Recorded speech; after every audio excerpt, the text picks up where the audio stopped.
The fix was it. Target was in. The planes were in the air.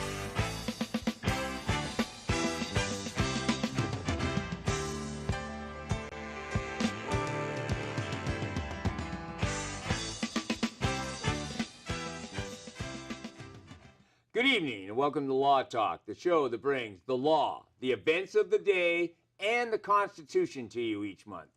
Tonight, we're going to cover 3 topics for your entertainment. Mark, what are we doing tonight? Well, we're going to start talking with pre-trial tactics, which is a kind of some technical legal issues. Then we're going to talk about the Sumner Redstone Trust, which is really developing into an interesting affair. And then finally, we have the National Enquirer.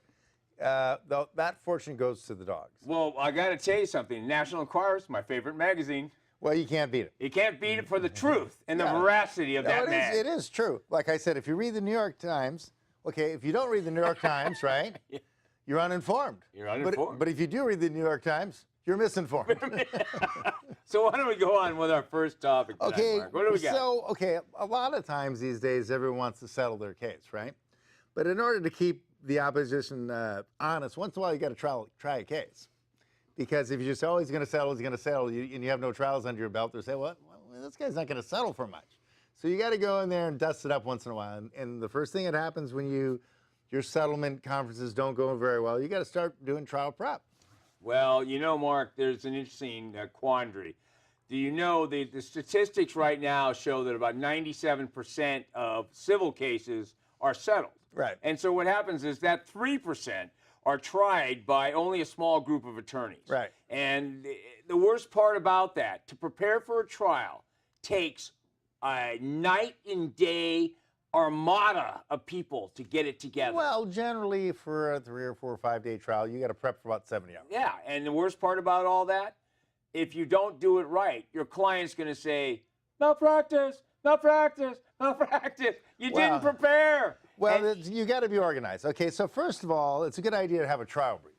Oh, well. And usually a judge wants to see one of those. Why don't you tell me what a trial brief is? Well, a trial brief is kind of a synopsis of your side of the story. I mean, you tell a little bit about what your opponent's saying, but basically it's your side of the story and whatever evidence you have. And what it is, you want to do kind of easy reading so the clerk and the judge can say, this is this guy's side of the story, and then the other side's going to give him their trial brief, which is going to be pretty much a lot of difference. Okay, I have a question, they have something to compare. Should you make the trial brief argumentative with all the case law and all the standards or what you want the judge to see in the trial, correct? Well, I think you want to mix it. It depends on what the issue is. Okay, so you have logos, you have logic, right? And then you have ethos, which is taking the moral high ground. And then you have pathos, which is emotionalism, right? And like you have your statement of facts. Well, that's pretty much logos, right? You put it in chronological order. These are kind of stipulated facts. Both sides agree on these facts, right? And then you might say, well, then the sides don't agree on these facts. So these are what we're going to fight over. Then you go into your arguments and you say, you know, if you look at precedent, if you look at, you know, what usually this course of business, if you look at similar cases, that's when you're talking about going into your P's and A's, your, you know, Points and authorities. Points and authorities. And so then you might be thrown in some ethos, like saying, well, you know, society as a public policy likes to see business run this way because that makes contracts more reliable and that makes people more likely to invest. And that kind of thing would be an idea of kind of an ethos. Well, I have a question for you. To get you that trial brief, but don't you have to do a lot of work along the way of the case to really get you to that point so you can write a trial brief that makes sense? Exactly, because it's kind of a synopsis, right? You know, there's been motions. A lot of times there's been law in motion. There's been depositions. There's been a lot of legwork done before you get to that trial brief. So that means that all along the way of a case, and I have to tell you, the case starts the first day you file it, but that's... We talked about discovery in a previous one. Right. So let's say we got discovery pretty much done. Right. And so right now, so we're past discovery, but you still have your depositions that you've done that, and that's part of discovery. But to prepare, you know, it's not just a trial brief, but it's motions in limine. Right. What are those, Mark? Okay, well, motions in limine are basically pretrial motions, or at the time. Now, sometimes in local rules, they say your motion in limines have to be done 10 days before trial, but oftentimes, It's the last minute. well, often and you can even do it so appointed. I mean, they can happen on the Do spot. sponte on the spot. On the spot. You can say, I'm making a motion of this and bring stuff in. You can do surprise attacks. Yeah, And but aren't they different if you have a jury trial versus a bench trial? there's a little more latitude with the bench trial because the judge is pretty sharp and he knows if you're trying to pull the wool over people's eyes. When you're doing a jury trial, you have jury instructions, a little more formalized. Yeah, but what are the purpose of the motions in limine? Well, the purpose of the motion, you might say, look, like say, for instance, you said, you've got an expert, I want to disqualify this expert. You've got a witness. When that witness saw this thing occur, that witness was blind or crazy. So, we should throw out that witness. Isn't the idea you want to be able to limit the information that's being brought in that's either unsubstantiated or it's not corroborated by anything, highly prejudicial, rather than probative. More prejudicial than probative. Right. And also, or in a criminal case, you don't want to allow anything that comes in that talks about, well, he did a crime before, previous felonies and bad characters. He did it before, so well, he did it what's again. kind of interesting when you start looking at that character, actually gossip's admissible. So that's kind of funny that a lot of things you don't think would be admissible are. So just like what the person's reputation around town is. And then if you're in kind of like family law or more in restraining order kind of things, to a certain extent, hearsay comes in. So there's a lot of places the rules are bent depending on the subject of your but your see, hearing that's or trial. kind of the gray line Right. in all law, and I can tell you Well, that hearsay exception. Yeah, there's all these exceptions, and all these different types of things can come in. But you know what? It comes down to a judge's discretion to allow that to come in. Well, like I said, even the motions in limine. Yeah, but I mean, I think it kind of depends on the, you're trying to get a trajectory for the case, and trying to get things set up so you can say, hey, look, these are the points we really want to fight over. We don't want to waste time, in the weeds over here. So we're kind of limiting it to the things that are really going to determine what we feel the verdict should be. Yeah, well, I'm sure you found in your practice, it's actually better to try to work out a deal with opposing counsel on what you're going to the stipulated facts you mentioned earlier. You want both sides to come in because you don't want the judge to look at you arguing over what color the shirt was or the guy was wearing, when in fact everyone knows that it was a red shirt because that's what it was. No, I'm sure it was a blue shirt. But I know, but it could have been a green shirt. You sure it wasn't a pink shirt? I have a Polaroid photograph of that blue shirt. Of the blue shirt, but did it have blood on it? Yeah, that's right. Well, the bloody shirt. Well, what else do we got besides... This bloody shirt is all that's left of my client. Well, I have a question. Okay, now, if you do have a jury, you're going to have to submit jury instructions. Yeah, you have jury, but also you're going to do some jury selection, which is always fun. Because one thing that's good about jury selection is, let's say, for example, that you've got evidence that opposing counsel is going to object to. As part of your jury selection, you might ask someone, you say, well, how many people in the jury think that when a lawyer makes objections, they're trying to hide something? And then the counsel is going to go, objection, and the judge is going to, Nogowski, and then you're going to go, oh, sorry. And then anytime you object, you just go, They're trying to hide something. They're trying to hide something. Hide something. So, I mean, there's a lot of stuff that happens during jury selection. And jury selection is kind of tricky. And they have whole groups that spend a lot of effort on this. They have teams of people that analyze a jury. And there was a movie about that. Yeah, there was a whole movie about the runaway jury. Yeah, the runaway jury. So, I mean, jury selection is really an art. But I think, there's some wiggle room when you're doing that, but I think not as much as they say in the movies. Right? No, it's not in the movie. You can't, if you bring in a jury expert that studies the juries, and they study the pool of jurors, and they're looking at each one of them, and they want to know their backgrounds, they want to know who they are, and they're going to find the guy that makes his own shoes every weekend, or the guy that cleans his own toilets, or whatever the guy does, or he's worked at the same job for 50 years. And when you look at these things, the jury consultants are going, that guy's going to be terrible in this case. That guy, and they're writing and telling you, so you want to go. Well, I mean, also you look at if it's a criminal case, if you have people that are in the police force, or you have people in the military. Or attorneys. Then they tend to be more about the rules. And if you have like salesmen and people who kind of are in the, do these other professions that aren't so rule-based, they're going to be a little more lenient. So, I mean, and it just depends, and it also depends on the neighborhood or the venue, where Yeah. how people well, are going to look I at gotta rules. tell you, that's kind of a brief coverage of the pre-trial. So what's our next subject tonight? Well, this is the Sumner Redstone Trust, and this is Wait a minute, Sumner Redstone. Okay, Sumner Redstone. Who is Sumner Redstone? He was kind of this genius who thought of modern TV entertainment.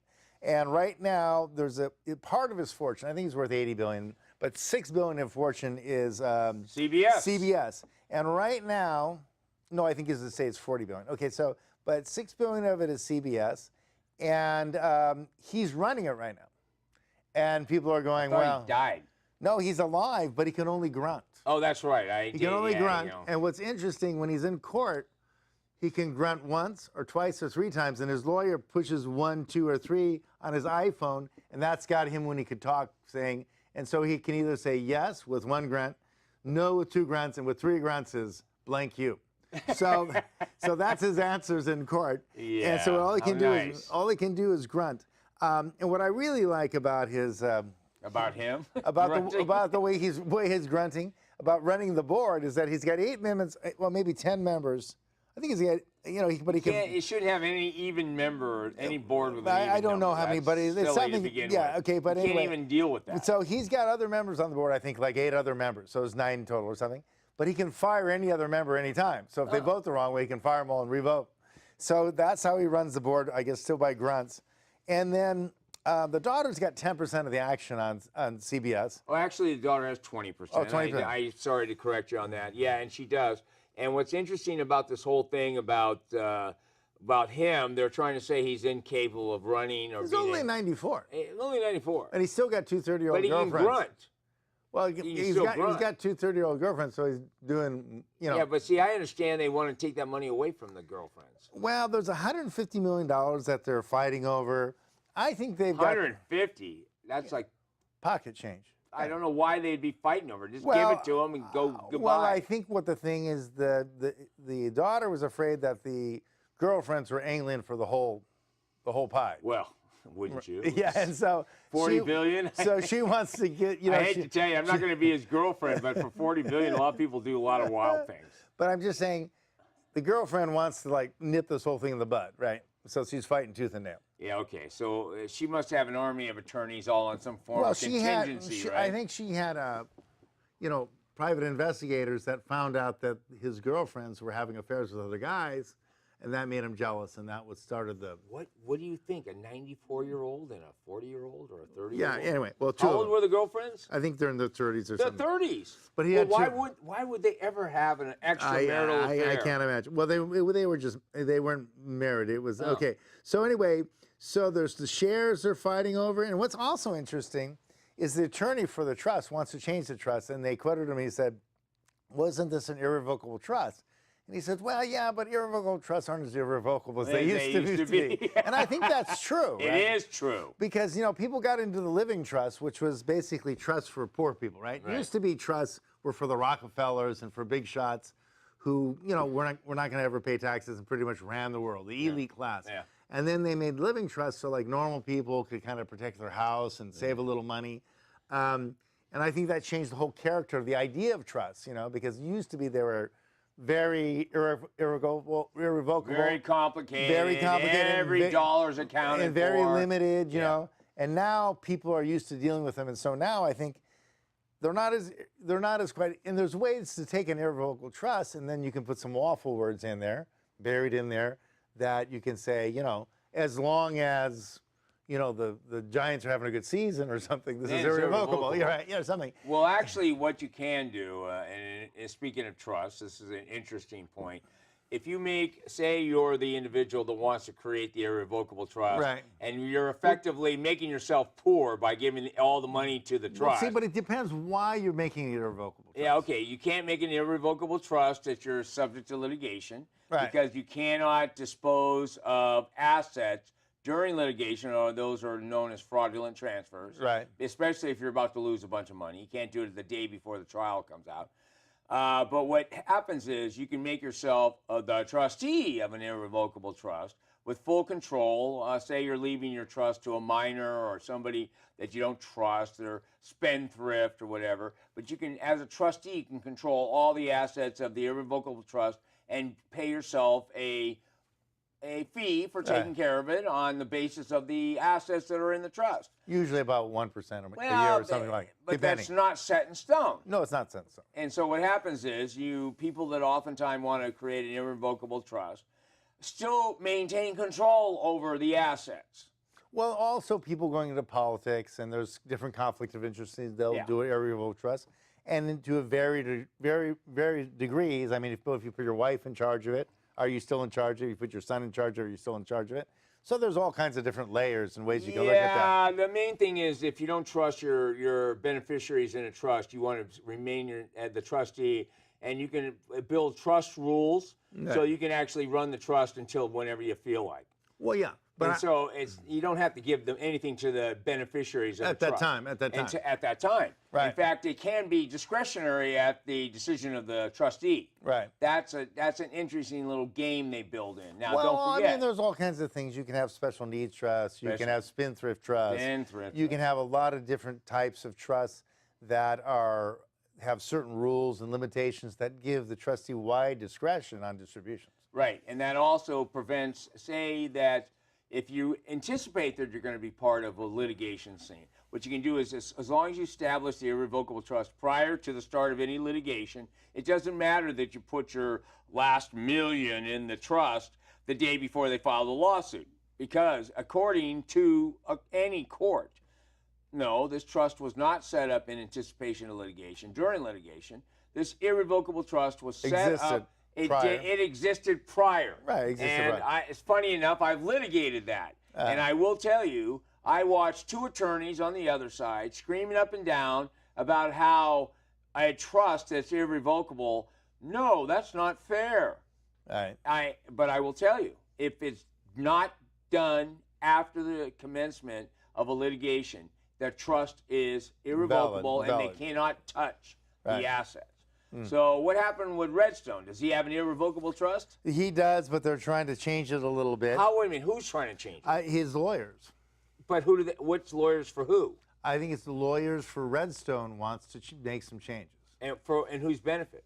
I think what he would argue would be Redstone's benefit, and probably the CPS. To help who? To help Redstone and hurt CBS. Maybe have Redstone his heirs or his beneficiaries have more control. Well, I believe. In other words, say for instance, right now. Are they trying to keep an iron fist with CBS that it can't be sold? Well, I think what he's doing, he has control of the board now, and he wants to make sure his successor has control of that board. I think that's what the fight is. Well, that would be an inheritance question of who inherits a majority percentage of the trust. And whether they get the same rights to fire anyone on the board and that kind of thing. All right, so we'll pay attention to this. So and also he wants them to play My Way at his funeral, but I'm not sure if that's going to be Johnny Rotten or Frank Sinatra or what version. Well, let's hope it's Frank Sinatra. But what's our third subject tonight there, Mark? Okay, well, the Enquirer of Fortune goes to the Enquirer. We're talking about the National Enquirer. The National Enquirer is a kind of your supermarket line reading.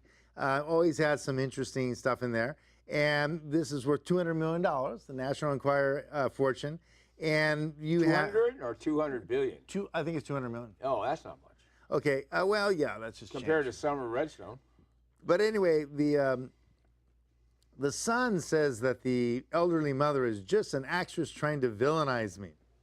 Well, why would he say that about his loving mother? Paul Pope claims that his 79-year-old mother is throwing away the family's money with a lavish lifestyle that includes private jets just for her dogs. Well, maybe the dog's worth it. Well, that's what I'm saying. I mean, if she likes her dogs, it's her money, right? It is her money. And wait a minute. Before I say that, what is the structure of the ownership of the Enquirer? I do not know that, but I imagine it's pretty directly goes to mom. So, okay, mom's in complete control. So I got a question. Is mom, is she the editor-in-chief, or does she do any of that? I don't know. Is she a hands-on mom, or just hands-on the puppy mom? This is Mother Lois Pope, and I have a feeling that at least one stage in her life she was pretty much really involved. Okay. Because she seems to have an emotional attachment to how this thing is run, and she seems to not be too bluffed by her son's attacks on her. I mean, she's going to get a restraining order. order. What does her son want? Money. Oh. Money. Well, does the son spend a lot of money? Well, he says her son will not stop asking for millions in gifts. For who? He wants millions in gifts for himself. For himself. And now, Mark. and now, Come on, I need a few million too. Come on, we all do. And now Mom's saying that her son has maliciously and repeatedly harassed her, and she's seeking a restraining order. Okay, now, we've talked about restraining orders before. Right. What act did the son commit that underlines a basis for a restraining order? Well, see, it'd be kind of difficult to get a restraining order. I mean, if you argued elder abuse, you could say that maybe he was trying to trick her into giving her gifts. Usually a restraining order is imminent threat of bodily harm or death or something like that. I don't think that's happening here. Is he in the will? I have no idea. Okay, so here we have a question. He wants to spend money now because he's obviously probably never had a real job in his life. Well, he may be afraid he's not in the will. Maybe the puppy takes all. The puppy takes all. Yeah. Puppy paradise. Puppy paradise. They could buy an island. Puppy Isle. Yeah, right. Okay, so anyway, so the dog that rides first class in jets. Helmsley had the dog thing I going know. down the This is the Helmsley story. I mean, a lot of these dogs make out they like... They make out pretty good, but you know what's funny?